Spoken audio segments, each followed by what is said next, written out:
कहानी शुरू होती है पिछले मालिकों के घटिया बर्ताव के कारण भाग जाने के 1 साल बाद प्रेस्ली के परिवार को एक घर दिखाया जाता है। इस घर के कम कीमत होने के कारण केविन के पिता को यह घर पसंद आ जाता है और जल्द ही इस घर में पूरे परिवार के साथ शिफ्ट हो जाते हैं। केविन सबसे छोटा लड़का होता है और इसे गिटार बजाना बहुत पसंद होता है। पहली रात केविन जब गिटार से अपनी आवाज की जांच कर रहा होता है तभी कुछ देर बाद इसे अजीब सी आवाज सुनाई देती है। फिर अपने मोबाइल फोन के फ्लैश का उपयोग करता है तभी इसके सामने एक भूत प्रकट होता है। भूत केविन को डराने की कोशिश करने लगता है पर केविन को इससे डरने के बजाय इसको देखकर केविन हंसने लगता है और इसका रिकॉर्डिंग करना शुरू कर देता है। तभी भूत यहाँ से गायब हो जाता है। फिर अगले दिन केविन स्कूल से लौटता है और भूत से बातें करने के लिए बैठ जाता है। केविन इसे बहुत सवाल जवाब करता है लेकिन भूत इसका कोई जवाब नहीं देता है क्योंकि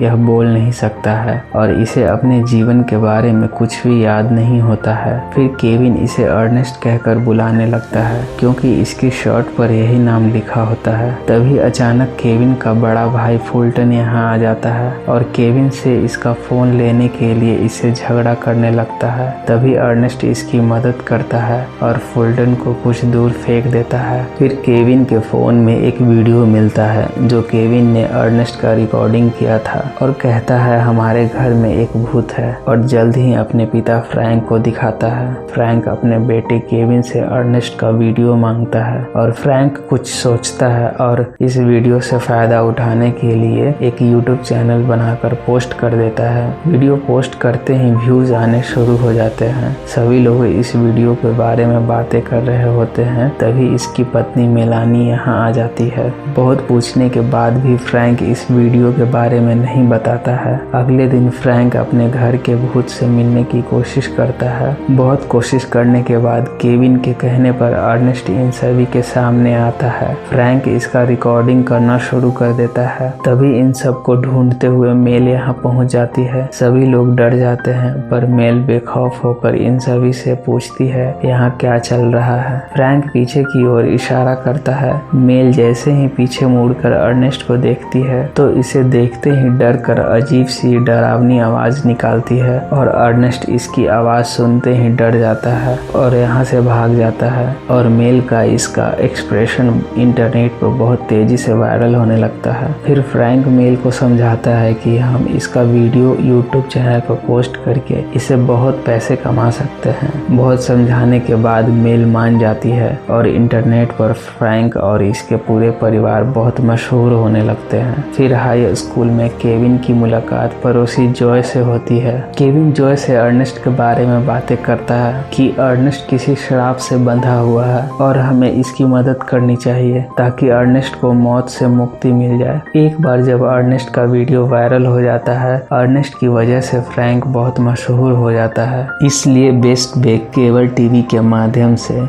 Judy Romano film meeting Ernest के लिए यहाँ आती है। इधर केविन अर्नेस्ट को डरावना बनाने के लिए सिखाता है और इसे अलग अलग तरह का डरावना वीडियो दिखाता है। फिर कुछ समय बाद फ्रैंक के इंटरव्यू के बाद अर्नेस्ट को बुलाया जाता है। अर्नेस्ट यहाँ आते ही सभी को डराना शुरू कर देता है। सभी लोग डरने लगते हैं पर जूडी रोमानो नहीं डरती है। इसलिए जैसे ही अर्नेस्ट इसके पास जाता है बहुत डराने के बाद जूडी रोमानो डर कर खिड़की से बाहर कूद जाती है। इधर फ्रैंक इसका वीडियो बनाकर पोस्ट कर देता है। तभी वीडियो पोस्ट होते ही जूडी रोमानो के रिएक्शन का पोस्ट रिकॉर्ड तोड़ वायरल होने लगता है। तो फिर कुछ दिनों बाद जॉय अर्नेस्ट का पता ढूंढ कर केविन को बताती है कि अर्नेस्ट बिल्डिंग S65 में रहता था पर अब इसका परिवार कहीं और रहता है। जॉय केविन से कहती है कि हमें अर्नेस्ट को एक बार घर के पिछले मालिक के घर में ले जाने की कोशिश करनी चाहिए और इसकी याददाश्त को जगाने की आवश्यकता है। फिर यह दोनों अर्नेस्ट के अतीत के बारे में सच्चाई को उजागर करना शुरू कर देते हैं। पहले इसके पिछले घर के मालिक के साथ एक तस्वीर को दिखाता है। फिर सभी लोग से भागते हुए अर्नेस्ट पार्क में एक छोटी लड़की को देखकर अपने बारे में सोचने लगता है। इधर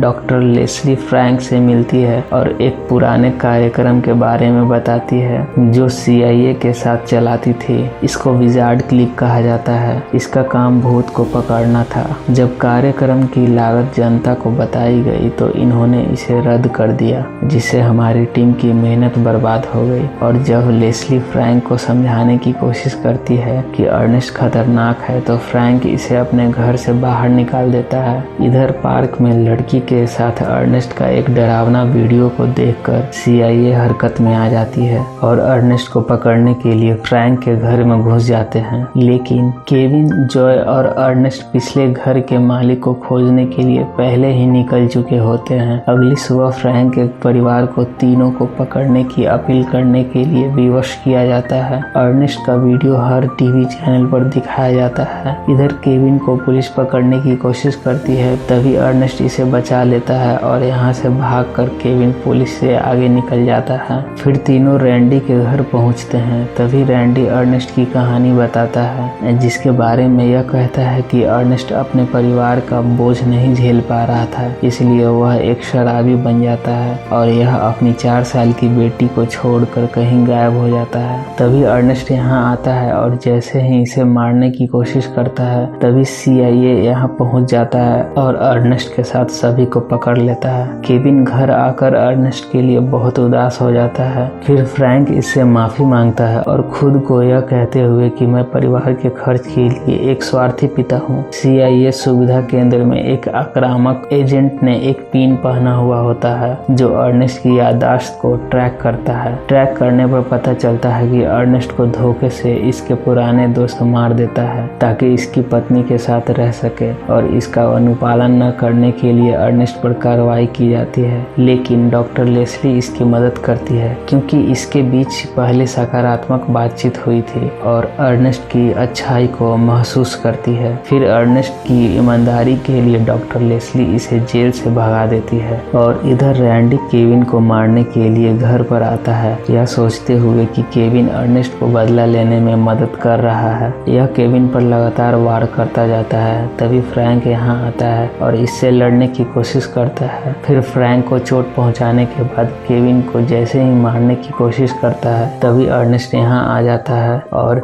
इसे खिड़की से बाहर फेंक देता है और इसकी मौत हो जाती है। फिर कुछ दिनों बाद CIA भूत अर्नेस्ट की तलाश में केविन से पूछताछ करती है, पर यह कुछ भी नहीं बताता है। फिर एक फ्लैशबैक से पता चलता है कि केविन और फ्रैंक ने इसे अपनी 50 साल की बेटी जून के साथ फिर से मिला दिया है और अर्नेस्ट अपनी बेटी से मिलकर बहुत खुश होता है। अंत में अर्नेस्ट अपनी मौत से मोक्ष पा लेता है और केविन को अलविदा कहकर यहाँ से हमेशा के लिए चला जाता है। फिर कुछ दिनों बाद जॉय केविन के घर आती है और केविन से मिलकर बहुत खुश होती है। केविन अर्नेस्ट को याद करता है और कहानी खत्म हो जाती है।